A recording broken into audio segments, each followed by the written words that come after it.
time you walk into the room, got me feeling crazy. Shot my heart, boom, boom. Any other boy would stare, but me, I look away, cause you're making me scared. Trying not to breathe, 1, 2, 3. Good day everyone, my name is Shahana Tula and I am the first reporter of this Chapter 20. Chapter 20, Rizal in Hong Kong 1891 to 1892. So shortly after the publication of El Filibusterismo, Dr. Jose Rizal left in Europe and lived in Hong Kong. So from November 1891 to June 1892. So si Jose Rizal is meron siyang 3 reasons kung bakit siya umalis ng Europe. So the first one is because of the political differences. So dahil nga sa political differences niya sa mga kapwa niyang Pilipino dun sa Spain, and lalong-lalo na kay Marcelo H. del Pilar, is hindi sila nagkaunawaan, nagkaroon sila ng hidyawan or alitan. So yun yung una niyang reason. So the second one is gusto niya pamunuan ng propaganda movement sa Hong Kong kasi nga sa tingin niya is mas magiging maayos doon. And the last is gusto niyang mapalapit sa Pilipinas and sa kanyang family. So before pa umalis ng Hong Kong si Rizal is sinabi niya na hindi na daw siya makakapagsulat para sa La Solidaridad kasi nga he was retiring from Spain's political arena para ma-preserve niya ang unity among the Filipinos in Europe. And also sinabi niya rin bago siya umalis ng Hong Kong is sinabi niya rin na despite of those things na nangyari sa kanila nangyaring hindi pagkakaunawaan sa kanila ni Marcelo H. del Pilar is mananatili pa rin yung respect niya para kay Marcelo H. del Pilar. So si Dr. Jose Rizal is nag-spend siya ng 7 months in Hong Kong and where his persecuted family joined him. So yun nga sa 7 months na yon is namuhay si Rizal ng masaya sa Hong Kong and also nakapag-open siya ng medical doon na medical clinic, which is yung profession niya na doktor. Also naging source of income nila yon. So and also nagkaroon din siya ng bagong mga kaibigan doon, including the British and Portuguese. And binalak niya rin na ang Filipino colonization sa Borneo and also sa Hong Kong is malaya siyang nakakapagsulat doon na hindi man lang siya nangamba na baka siya ay huliin or mausig or dakipin kasi nga magkaiba yung tao dun sa Spain and Hong Kong. So proceed tayo sa Rizal Goes to Hong Kong.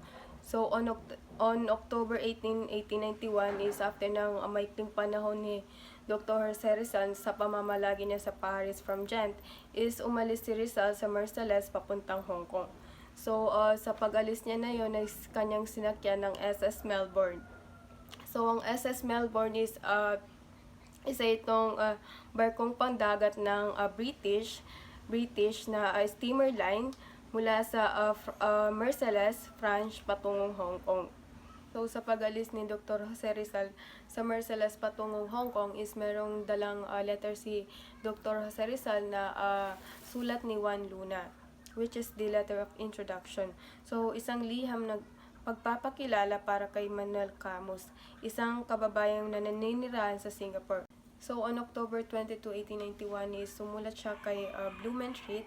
And sa kanya, sinabi niya dito na since we left in Marseilles, we have had magnificent weather. The sea is calm, placid like glass. The sky blue, the air fresh and invigorating. So according kay Rizal is yun daw is heavenly trip. So there were over 80 first class passengers. So mostly doon is mga Europeans and including the 2 Spaniards. So sa 8 class na yon is Jose Rizal is one of the Asian among them. So as usual is dahil nga sa galing ni Rizal is napapahangan yung kanyang fellow passengers doon kasi nga because of his knowledge of many languages na kayang sabihin and dahil na rin sa kanyang husay sa pagguhit. So dahil na rin nga si Dr. Jose Rizal ay magaling is nakipagkaibigan na rin siya sa many missionaries doon. Italian Franciscans and French Jesuits. Isa na dito si Father Fuchs. So si Father Fuchs is isa siyang Tyrolese na naging kalaro niya rin sa chess. And then si Dr. Rizal is sumulat ng liham kay Ferdinand Blumentritt and sinabi niya dito na mabuti daw na tao si Father Fuchs at sinabi niya rin dito na para din siyang si Father Damaso without pride and malice. So, kabilang din pala sa passengers ng barko na yon ay ang mga German ladies. So, proceed naman tayo sa insidente na nangyari habang si Rizal ay nasa barko. So, isang araw nga is humihip yung malakas na hangin, which is yung hangin na yun is pumasok siya sa open na bintana sa barko or sa porthole. So, habang nag-dinner yung mga German ladies doon, kasama dun si Rizal, is naging abala ito sa kanila. So, nag-uusap-usap yung mga German ladies doon kasi nga, akala nila is hindi sila naiintindihan ni Dr. Rizal. And then, may isang German lady doon na sinabi na sa kanya sa Germany language or sa German language, and sinabi niya doon na kung gentleman lang daw yung lalaki na nasa tapat nila is tatayo ito at i-close na yung open na porthole. And then pagkarinig ni Dr. Rizal doon is tumayo siya at pinuntahan niya yung open na porthole, and then sinarado niya ito. After noon is bumalik siya sa kanyang upuan at siya ay umupo. Yun nga, after magsalita ni Dr. Jose Rizal is laking gulat na lang ng mga German ladies doon kasi nga akala nila is si Dr. Jose Rizal is hindi siya nakakaintindi ng kanilang language.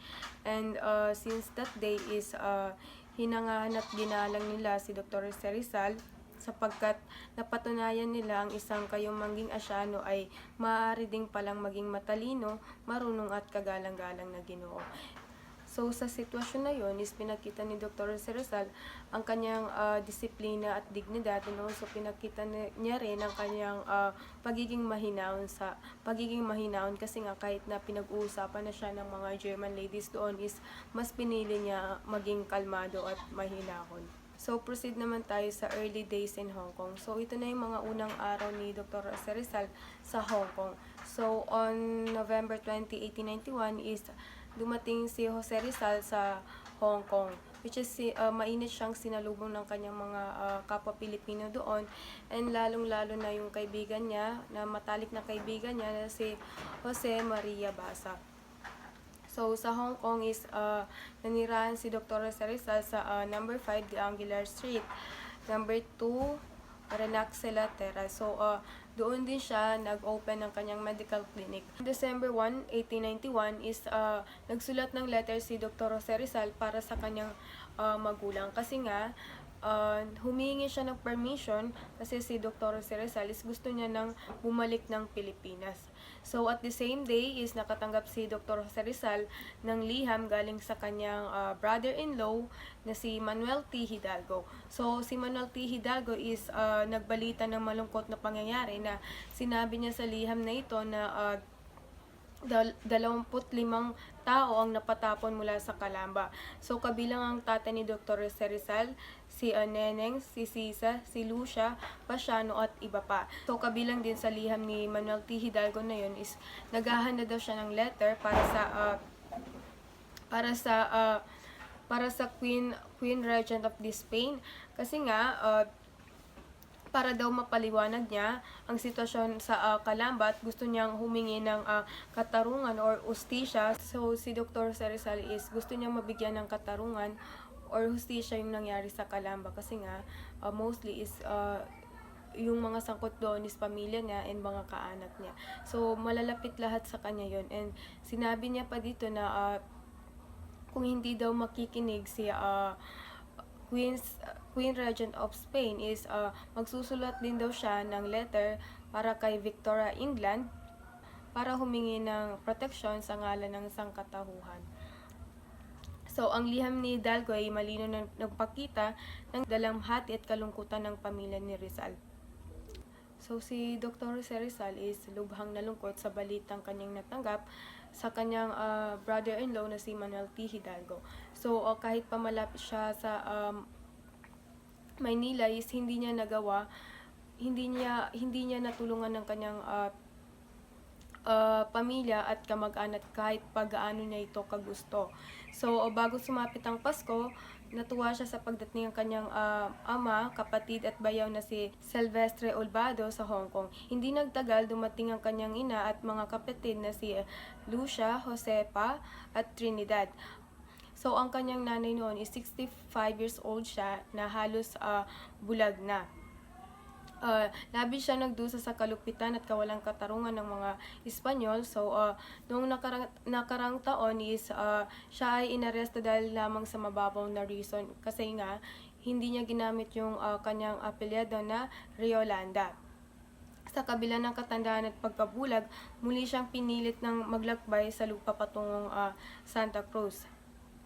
So, gaya ng nangyari noong 1872, so, fortunately, is nakalaya din yung nanay ni Dr. Cerezal kasi nga, pinalaya siya doon ng Spanish governor sa Laguna. So, isa sa pinakamaligayang pagdiriwang ng Pasko sa buhay ni Rizal dahil nga nagkaroon siya ng masayang pagsama-sama ng pamilya. So, yun nga, sabi ni Rizal is isa sa pinakamasaya na Pasko niya yon kasi nga nakasama niya yung mga mahal niya sa buhay. On January 31, sumulat siya kay Blumentritt at isinalaysay niya ang pamumuhay niya sa Hong Kong. And so labis daw silang nasisiyahan sa pamahalahan doon. Rizal also planned a Filipino colony in Borneo due to the dire situation in Calamba. Under Governor Valeriano Wheeler, he negotiated with British authorities and secured an offer of 100 acres of land with a good harbor and government.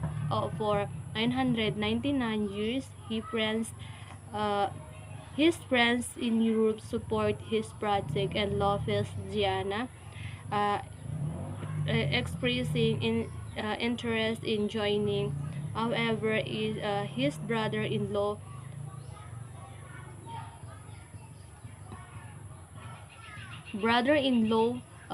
Hidalgo opposed leaving the Philippines.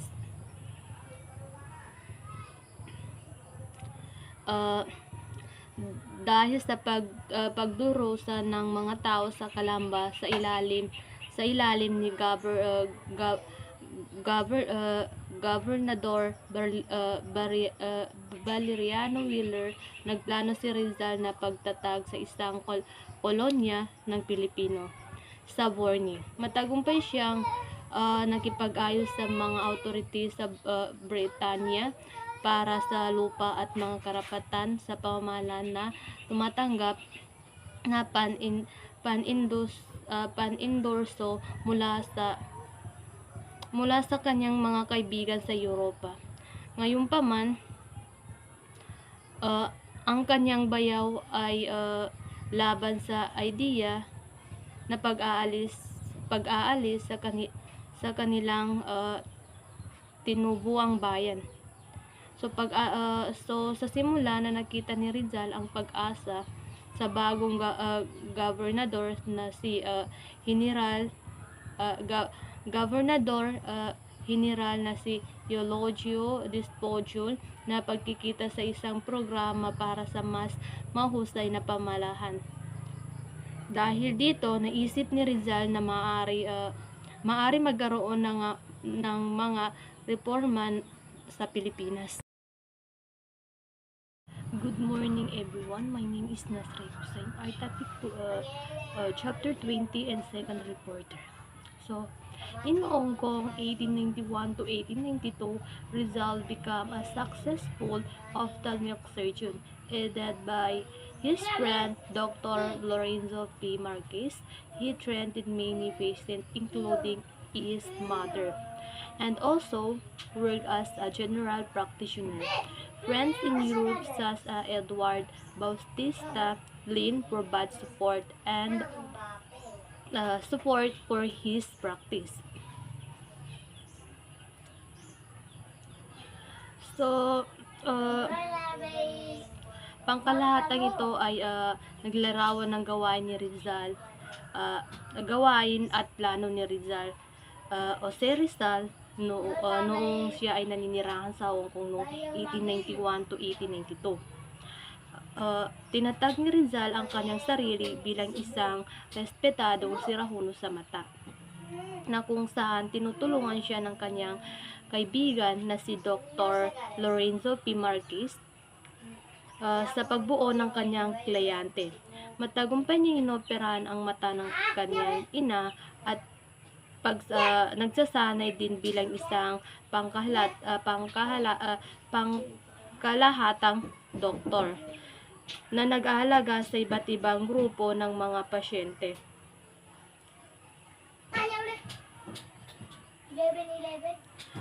Ang suporta mula sa kaibigan sa Europa ay nagtutulungan pa sa kanyang karera at medisina. During this time, in Hong Kong 1891 to 1892, Rizal faced Governor General Despojul's silence regarding his Borneo colonization proposal despite his medical practice. He continued writing, including translating The Right of Man into Tagalog, ang mga karapatan ng tao, and Authority a la Nation Española and sa mga kababayan.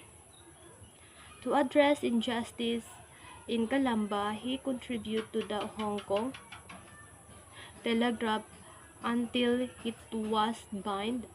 In the Philippines, Rizal also wrote about his visit to Victory Gall, contrasting it with Spanish prison system. He further promoted his Borneo project in French and Spanish articles and painted La Mano Roja about fires in Philippines. His most important work was the Constitution and bylaws of the Lega Filipino, printed in Hong Kong under the false London imprint to deceive Spanish authorities. So, ang talatang ito ay nagbibigay diin sa maraming gawaing ginawa ni Rizal sa Hong Kong mula 1891 hanggang 1892, kung saan binabalanse niya ang kanyang profession bilang isang doktor sa kanyang walang sawang dedikasyon ng mga gawaing pampolitika at intelektual. Sa kabila ng paghihingi ng kanyang pagsasanay sa medisina at ambisyong proyekto sa kolonisasyon sa Borneo, inilaan ni Rizal ang kanyang sarili sa pagsusulat. Isinalin Isinalin niya ang the right of man, sa Tagalog ang karapatan ng mga tao. Upang gawain mas madali, maunawaan ng mga Pilipino ang mga revolutionarying lib- uh, ideyang ito. Bukod pa rito, sumulat siya ng mga sanaysay tulad ng La Nation Española at sa mga kabayan, upang bigyan liwanag ang mga inustisyang dinanas ng mga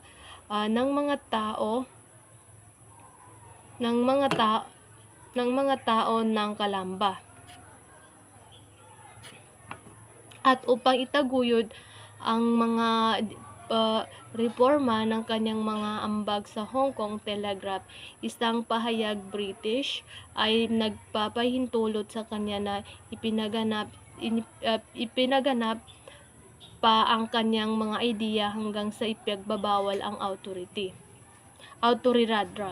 ng Espanya ang pahayag sa Pilipinas.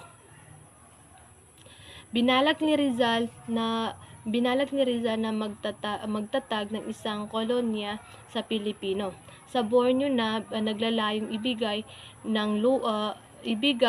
ang lupa at isang bagong bahay para sa mga Pilipinong walang lupa. Gayunpaman ay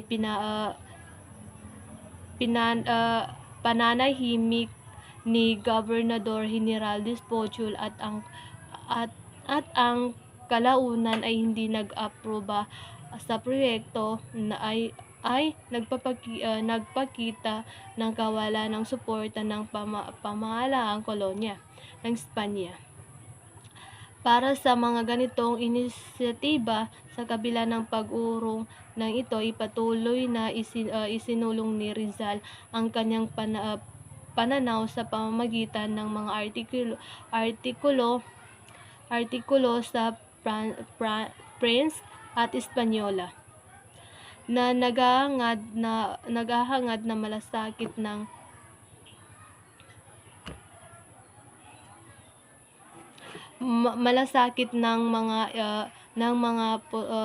potensyal na kolonista sa minumungkahing paninirahan. So, ginamit ni Rizal ang kanyang mga sinulat upang punahin at maibigay ang komento sa isang isyung panlipunan na nalaganap noong sa kanyang panahon. Ang kanyang artikulo tungkol sa Victory Gold ay nahambing sa mga sistema ng bilangguhan sa British at Espanyola na binibigay diin ang kalupitan at kawalang katawan ng sistema ng Espanyola. Bukod dito, tinuguan niya ang problema sa sinadyang sinunog sa Maynila sa kanyang akda La Mano Roja, na ginagamit ito bilang isang platforma upang ipahayag ang kanyang mga alalahanin tungkol sa mga sakit sa lipunan.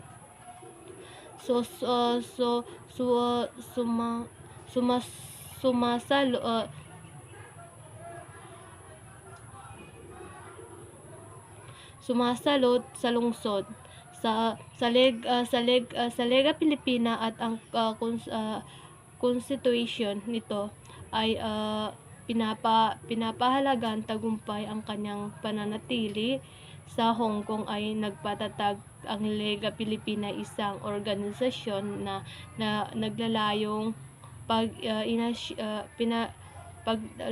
pag-iisahin ang mga Pilipino at itaguyod ang pakikipag-ugnayan sa Bisiko upang proyektahan ang organisasyon mula sa mga awtoridad sa Espanya.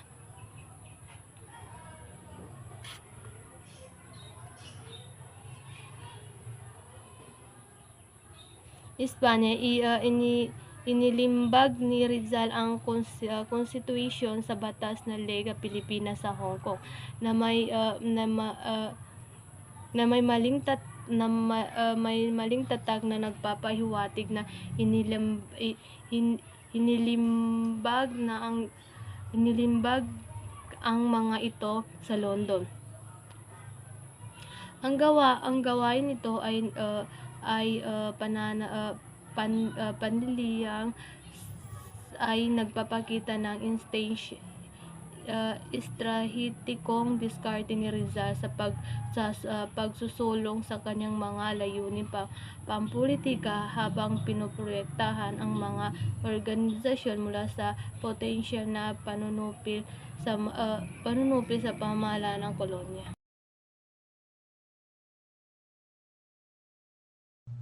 Good evening, ma'am. I am the third reporter of Chapter 20 in Hong Kong 1892.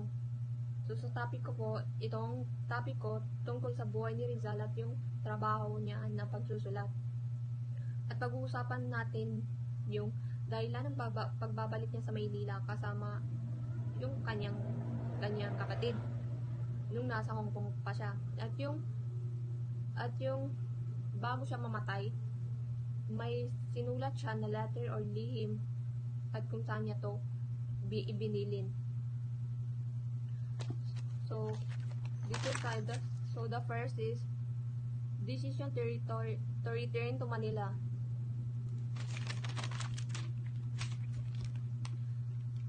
Noong May 1892, si Rizal ay bumalik sa Manila upang dahilan ng pagbabalik niya. Bumalik siya. This decision was suffered by the following. So, number 1, yung una niyang dahilan is to confer with Governor Colonization Project. So, para makipag-usap kay Governor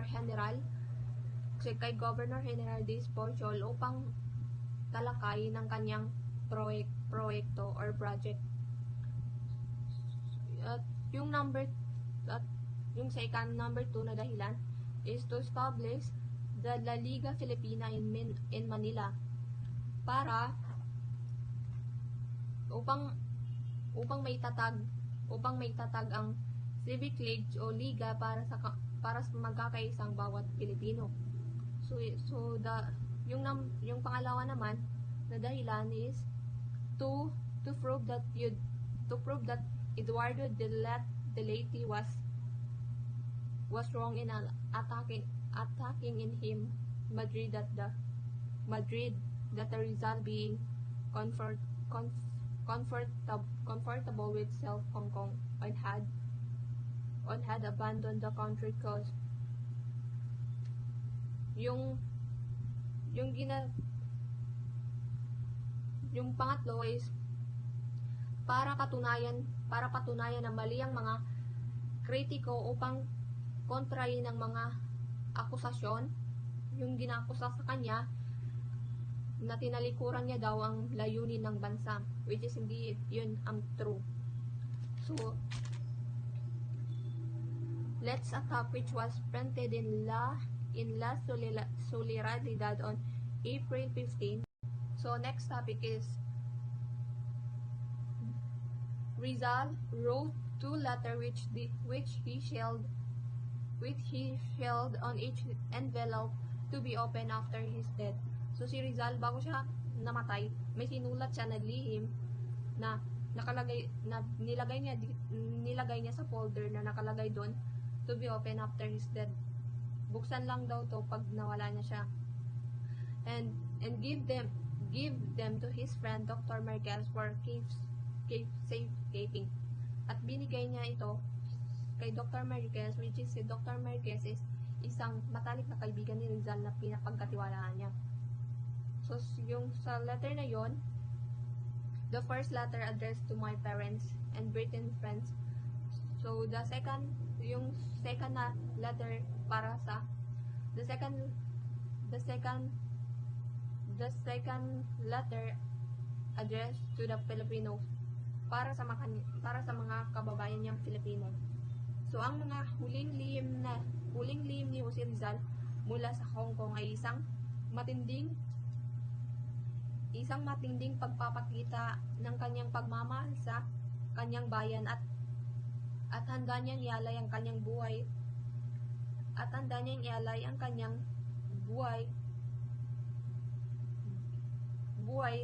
para sa kalayaan ng Pilipino. So Rizal penned another June 21, 1892. Rizal penned another letter in Hong Kong for Governor Despujol and incidentally later to the discautious Spanish chief executive. So nung June 21, sumulat si Rizal kay Despujol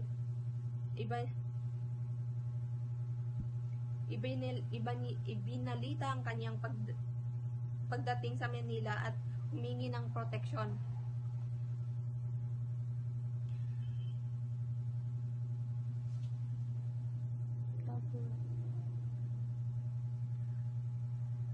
Immediately after Rizal's departure from Hong Kong and the Spain consul who issued on the same day, June 21, 1892, secret case filed in Manila against Rizal and his followers for anti-religious and anti-patriotic agitation. So, noong June 21, 1892, secret case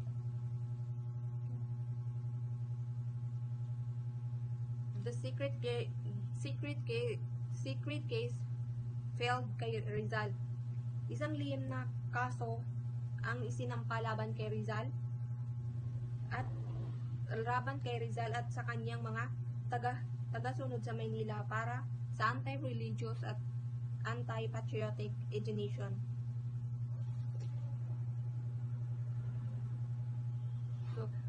So next is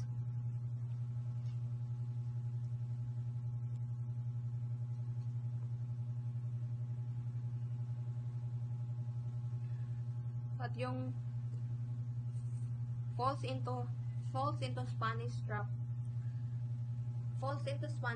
Ito na yung si Rizal ito yung nahulog sa bitag ng mga Espanyol nang siya ay bumalik sa Pilipinas. Di ba nagsabi siya kay General na proteksyonan kasi alam niya na critical daw yung buhay niya. Nung pagbalik niya sa Maynila,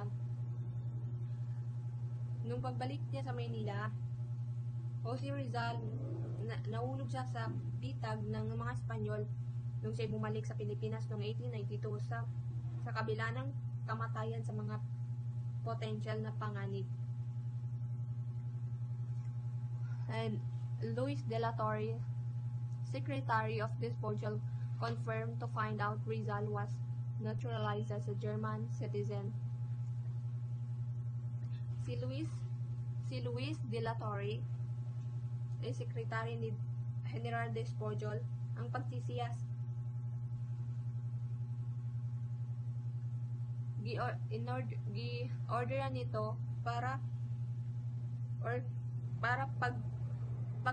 pagsisiyas sa